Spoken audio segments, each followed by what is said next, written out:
tadi dengan menggunakan dana teman-teman ya, kan? Dari dana kelola yang saya kumpulkan sekitar 200 jutaan itu sisa setengah gitu. Nah, kan besar banget tabungannya seperti apalagi saya belum punya apa-apa dan baru lulus kuliah. Nah di situ jujur saya merasa apa ya istilahnya tuh putus asa lah ya, putus asa itu pasti ada putus asa. Nah cuman di satu sisi juga berpikir kan, masa kita maksudnya kalau lagi putus asa nih terus meneruskan hidup kita dengan keputusasaan tersebut terus gitu kan, ya, seenggaknya masih ada harapan kita itu masih diberi jiwa dan kemampuan untuk bernafas gitu. Itu yang harus kita syukuri dari hal-hal sekecil tersebut. Nah akhirnya itu pas saya ngerugiin teman-teman, saya nggak lapor tuh ke teman-teman saya karena takut diamuk, karena takut masih jadi tekanan gitu kan. Nah sampai akhirnya pas COVID itu kalau santri tetap ini ya, tetap belajar di pondok ya. Iya. COVID ya, alhamdulillah ya. Ini bukan karantina 14 hari, 1 tahun. Iya, pesantren lah. Iya, masya Allah. Oke. Nah kalau saya waktu itu kan jadi nggak bisa ngapa-ngapain. Akhirnya hal pertama yang saya lakukan, jujur saya membantu semua aktivitas orang tua saya.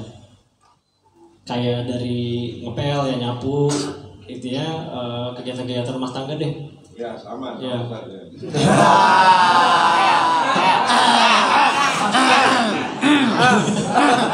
Dua kan?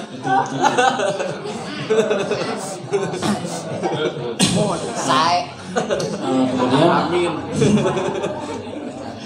ya, makanya sebenarnya saya salut banget gitu sama santri-santri karena ya itu sebenarnya mungkin keseharian yang sudah ditanamkan gitu. Ya. Sedangkan saya itu begitu ya, benar-benar kan harus mandiri. betul. Memiliki karakter. Mandiri berdikari. Ada masa sendiri lah.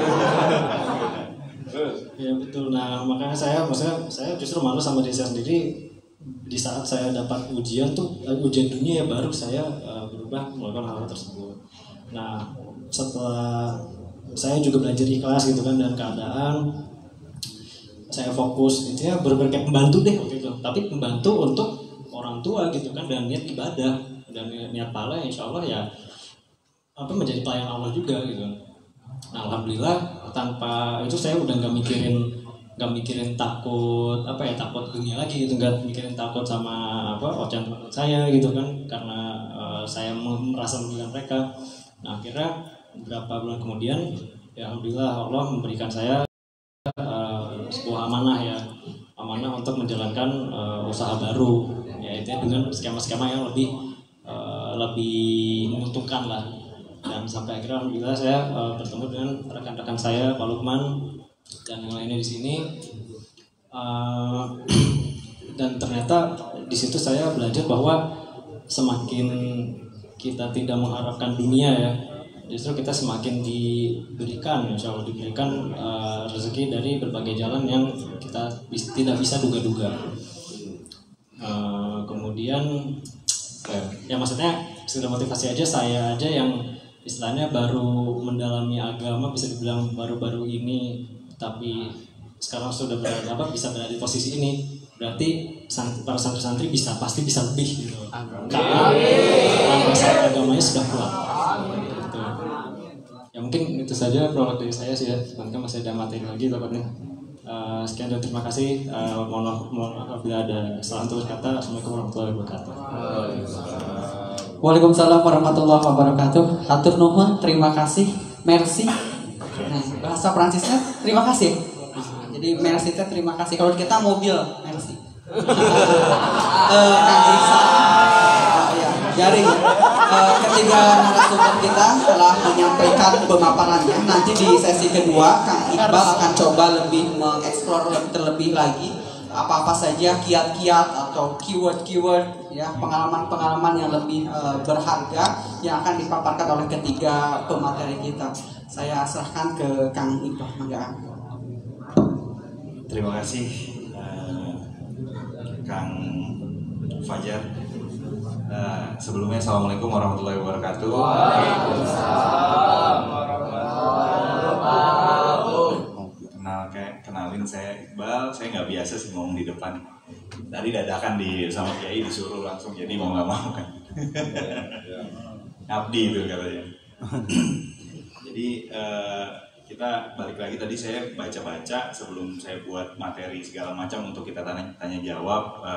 Jadi saya pengennya tuh tanya jawabnya bukan hanya saya menanya ke para narasumber, tapi nanti saya akan kasih beberapa juga kesempatan para santri dan santriwati untuk bertanya juga gitu. Jadi pertanyaan-pertanyaan itu nanti muncul dari saya, tapi nanti mungkin bisa dikaitkan lagi sama teman-teman adik-adik di sini semua gitu. Jadi tadi saya baca Pak Kiai, jumlah kelompok milenial termasuk santri terbilang cukup tinggi, 35% dari 261,1 juta jumlah penduduk Indonesia. Memberdayakan kelompok ini adalah salah satu kunci memajukan Indonesia katanya. Ya kan?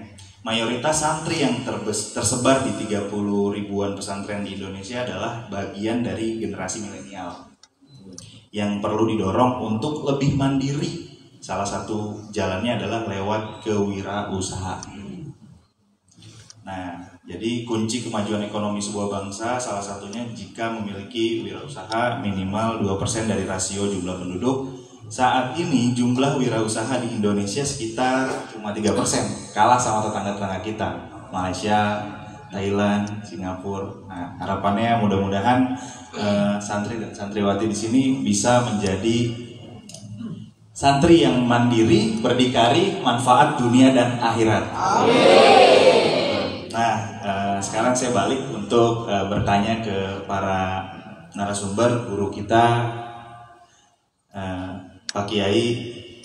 Saya ingin bertanya, kira-kira nih Kiai, bagaimana pandangan Islam terhadap bisnis?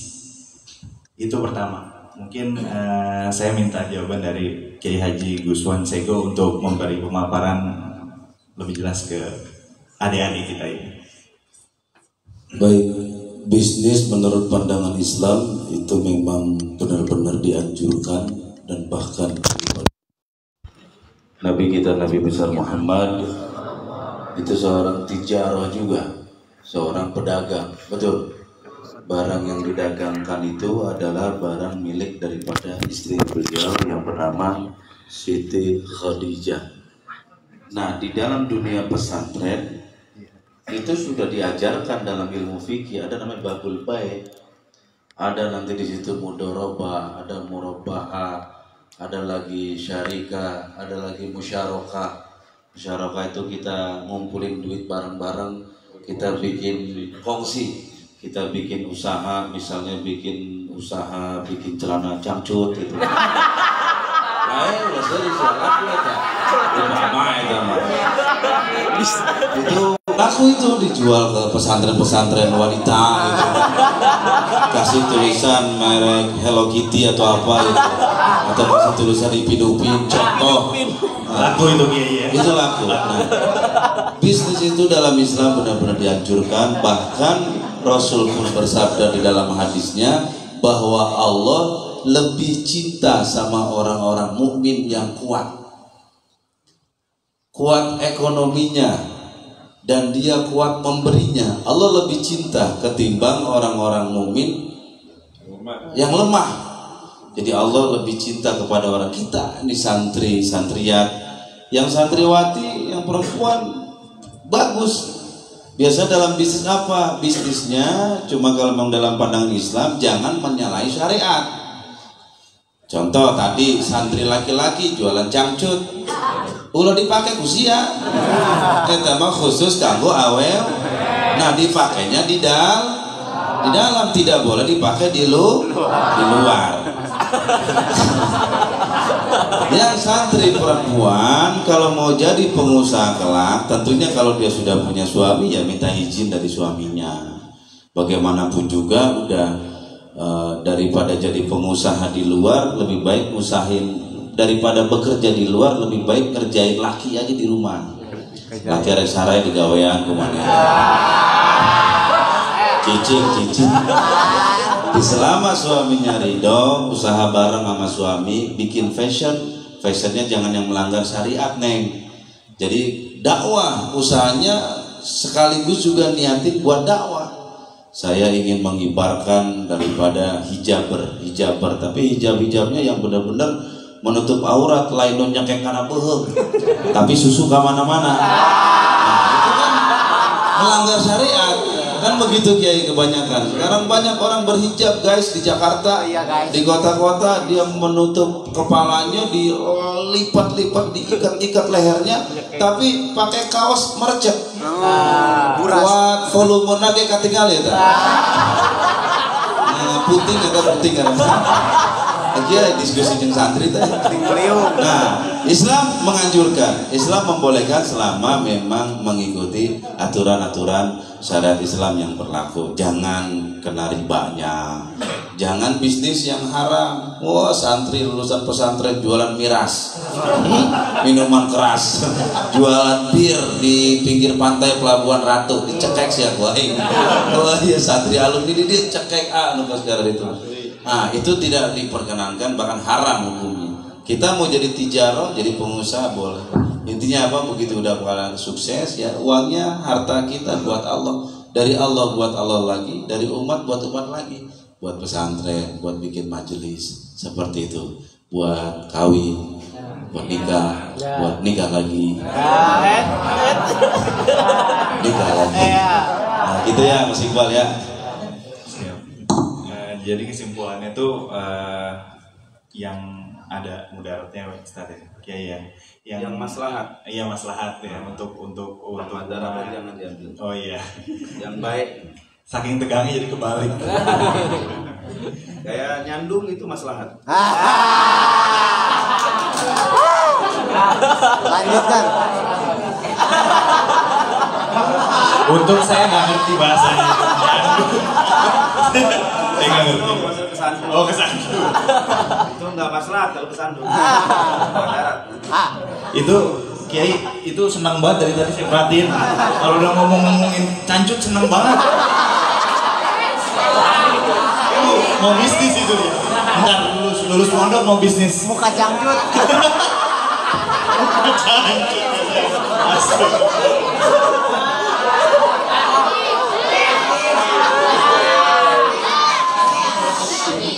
Gak apa-apa biar relax. Kayaknya tegang. Untuk yang selanjutnya, pertanyaan selanjutnya itu saya pengen bertanya kepada Pak Kiai, jangan sampai kasih salah, Kiai Haji Muhammad Saiful Kamaluddin. Kamal. Ya. Enggak, kalau mau nanya sama Ustaz mahal gitu. Begini,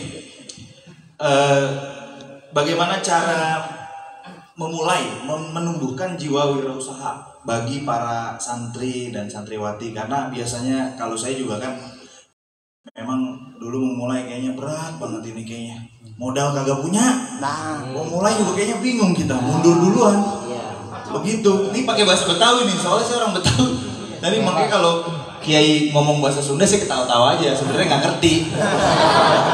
Begitu Kiai kurang lebihnya.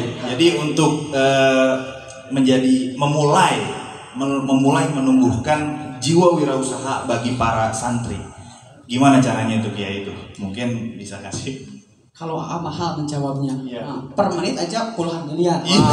Kita harus lempar terlebih dahulu sepertinya ke Kang Lukman. Nah, yang Boleh. akan menjawab, nanti di akhir akan menarasikan yang lebih lengkap.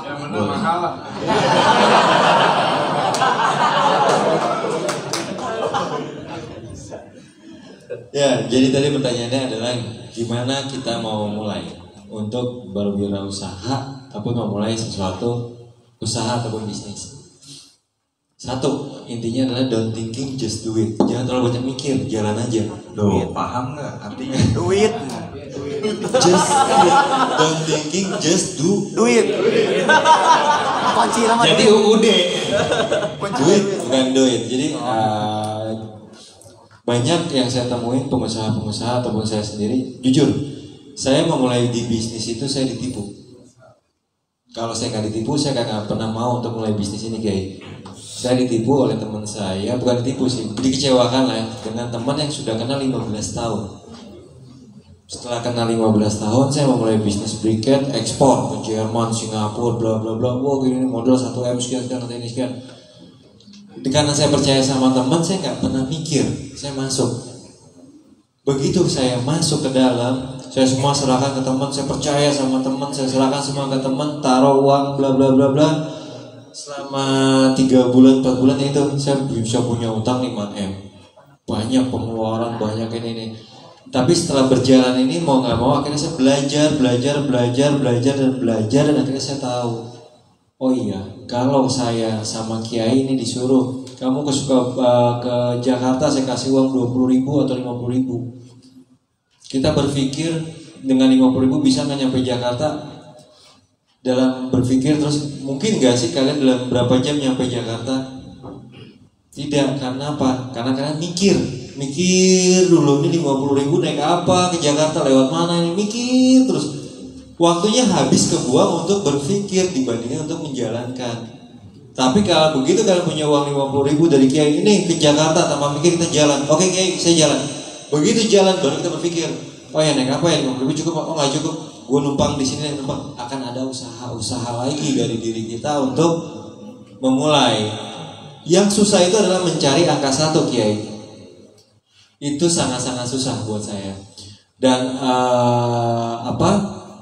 untuk usaha itu kadang kita takut untuk memulai, yaitu nanti rugi, uang gak hilang. Untuk usaha yang sekarang saya dalami adalah rugi itu pasti.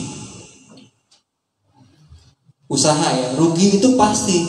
Tapi untung itu bonus Kiai. Untung itu bonus dari Allah. Rugi itu pasti. Begitu kalian sudah menerima rugi, begitu saya itu rugi, karena kan terbiasa, oh ya, saya udah siap dengan kerugian yang saya dapat. Tapi kita meminimalisir gimana caranya supaya tidak rugi. Tapi rugi itu pasti. Contoh, kita jualan rokok, barangnya ada Kiai. Kita jualan rokok, kita mau jual, tidak ada pembeli.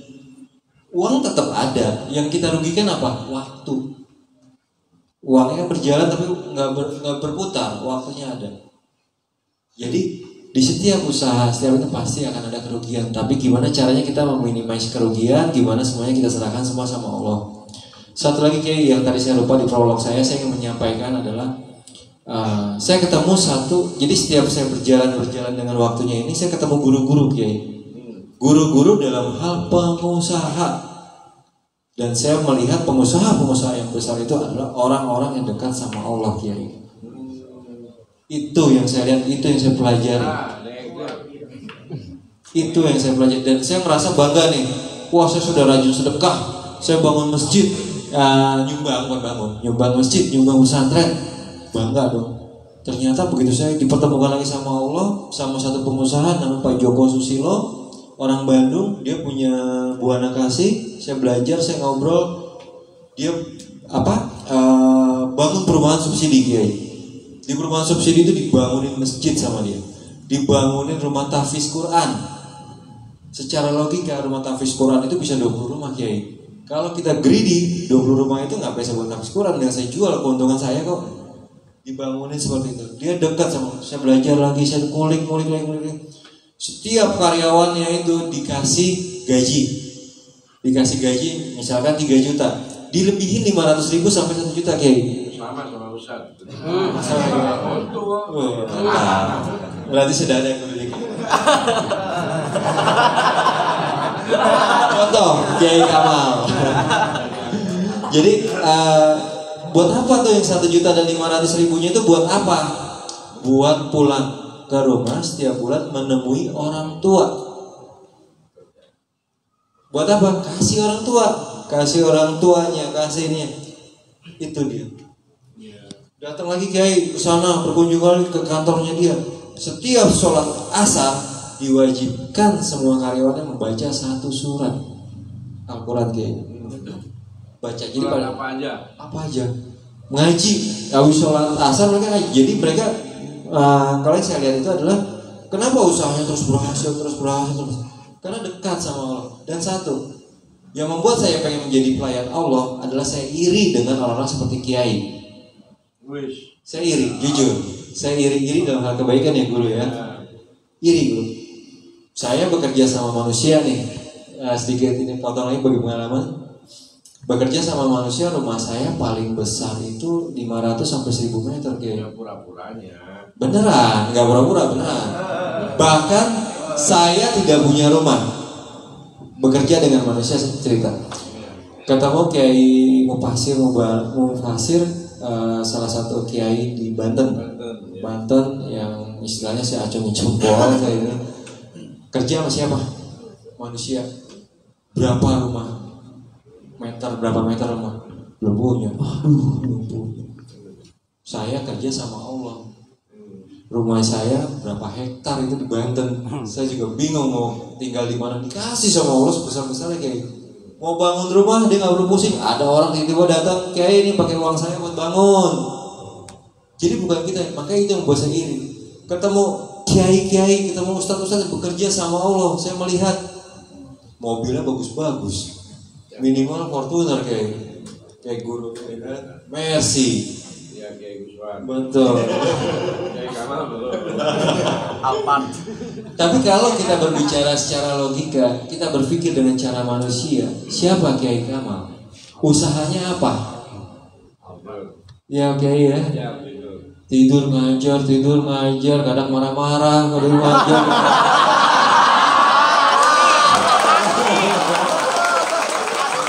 Ini salah hati nih kayaknya Kiai. Salah hati.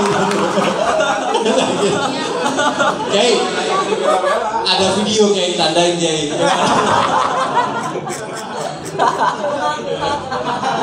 Jadi justru guru yang ada itu depan mata kita sendiri loh. Orang yang bekerja sama Allah akan dibukakan semua sama Allah. Jadi begitu tadi pertanyaan Iqbal, kembali ke niat, kembali ke keyakinan. Gimana kita mau mulai usaha? Untuk apa Anda usaha? Untuk bekerja untuk Allah, untuk membantu Allah, untuk ini duit. Lakuin, udah jangan mikir, lakuin, insya Allah akan dibantu sama Allah. Yakin ya Kiai, yakin, sangat yakin. Gambarannya seperti itu tuh Pak Iqbal. Mungkin nanti kalau ada pertanyaan bisa langsung tanya jawab gitu kan. Sementara itu dulu. Selamat datang buat Roma Muda. Friends.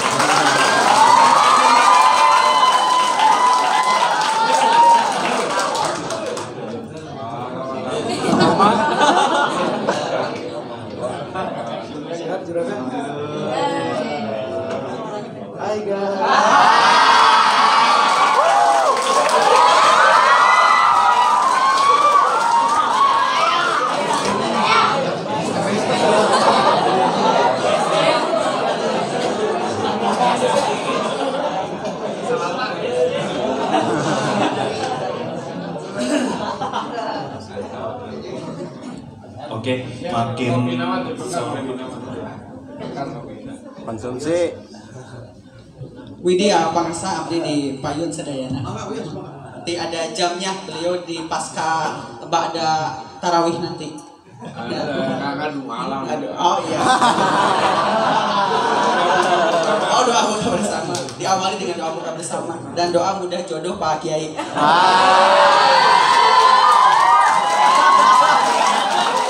Rajang.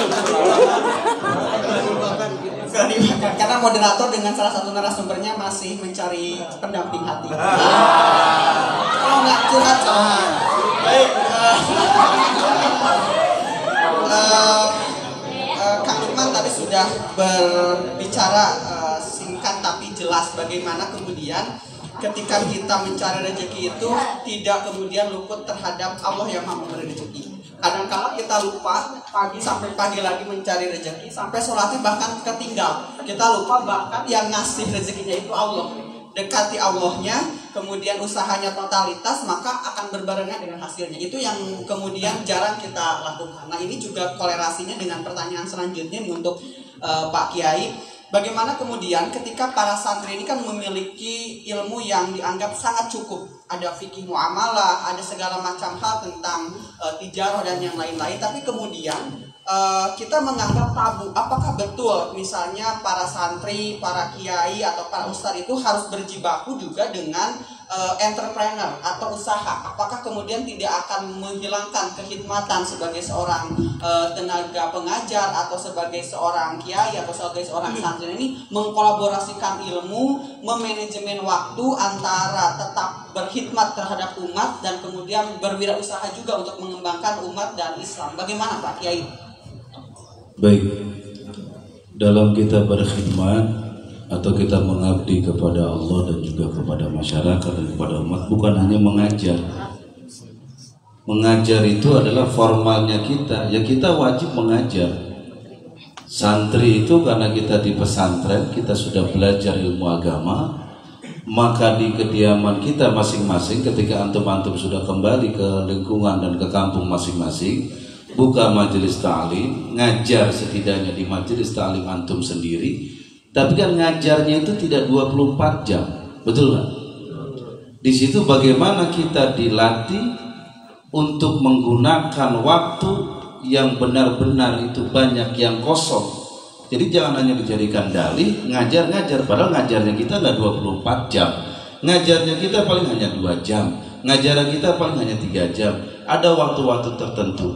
Di luar waktu itu kebanyakan digunakan untuk moyoy. Benar. Istirahat. Hudang-hudang nungguan jelema nu pae heula. Istirahat. Abi menang undangan tahlil. Balik deui kadinya, kapan kita akan menjadi santriwan dan santriwati yang punya jiwa usaha? Itu kan bil jahi, bil ilmi, bil badani, bil mali. Bil ilmi dengan ilmu, bil jahi dengan jabatan, bil badani itu berarti dengan tenaga. Terus yang keempat tadi bil apa? Aisyah nyimak apa teh ya teh? Ai ngabangun sih tadi Aisyah ngaji dong. Bil jahi dengan jabatan, bil ilmi dengan ilmu, bil mali dengan harta, bil badani yang terakhir itu dengan tenaga. Nah, ambil ini empat-empatnya. Kita punya ilmu, ambil. Kita punya jabatan, sanajan jadi Pak RT teh.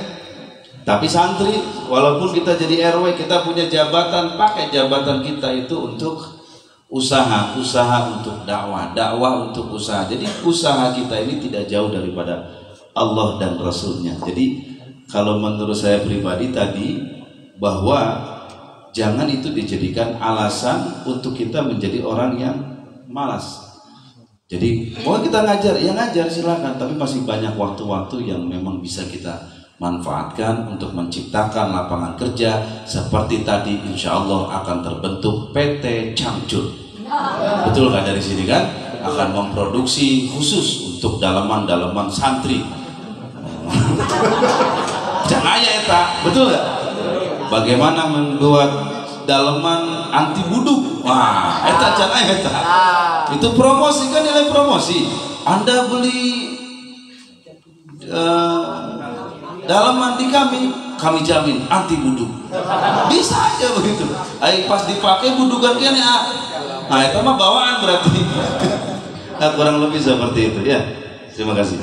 Baik, jadi sudah clear ya, tidak ada alasan, tidak ada apologies atau dalih-dalih yang kemudian memberikan kita penutup atau misalnya sebagai alasan bahwa santri atau tenaga pengajar atau para ulama itu juga tidak berentrepreneurship selagi itu membawa kemaslahatan dan kebesaran untuk umat perlu dilakukan. Itu mungkin ya singkatnya. Sebagai seorang santri tentu dibekali dengan ilmu-ilmu yang baik, kemudian akidah-akidah yang lurus, kemudian etika-etika juga yang luar biasa mulia. Nah, cara menggabungkan atau misalnya mendikotomi ya, memisahkan atau menggabungkan juga peran seorang santri, kemudian sifat seorang santri dengan sifat seorang entrepreneur. Jadi hal-hal apa saja sih gitu ya yang perlu dimiliki oleh seorang entrepreneur, ketangguhan atau hal-hal yang lain yang kemudian bisa benar-benar kuat ya, pancek menjadi seorang pengusaha. Jadi jangan sedikit-sedikit sudah bangkrut tidak mau kembali bangkit. 100 kali terjatuh 101 kali bangkitnya. Nah, ini bagaimana sih sikap itu perlu dilakukan? Ya. Kalau kita kepengen jadi pengusaha yang ulung, pengusaha yang maju itu yang tadi, jangan takut rugi. Gak ada orang yang usaha, orang jadi sukses sekarang itu yang gak pernah ngerasain rugi. Ini mah baru rugi 2.000 perak udah berhenti jadi pengusaha. Wah, aing jualan kue kalah rugi aing 2.000 perak. Saya rugina kunaon? Kamari babaturan mau dibayar. Enggak sesuai niatkan sodako. Isukan ge diganti deui ku Allah, ieu mah dicatat. Si Jack 2.000 can mayar nasi uduk. Nah, artinya apa? Jangan takut rugi. Tapi jangan gila juga. Jangan gila juga. Semuanya pakai ilmu. Ada manajemennya ada. Modal berapa? Income berapa? Itu harus diatur dengan sebaik-baiknya. Kayak kita kan santri nih, sejak usia-usia seperti ini kan kita sudah dilatih sebenarnya. Di pesantren ini kebanyakan usaha cuma kita nggak sadar. Kita ini dilatih menjadi entrepreneur di pondok pesantren, menjadi entrepreneur, cuman kitanya nggak sadar. Yang kita sadari adalah cuman kajian-kajian ilmu yang kita dapat dari guru-guru kita. Apa contohnya? Kita ini dilatih harus tetap pede, karena pengusaha itu mesti pede. Kalau kita jadi pengusaha nggak pede, moal jadi pengusaha ulu. Contoh,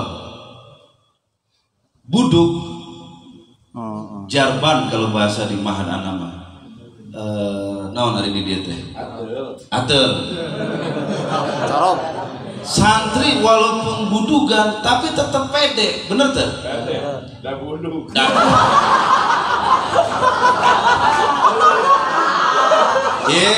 Pedenya karena buduknya kita tertutup, betul tuh? Betul.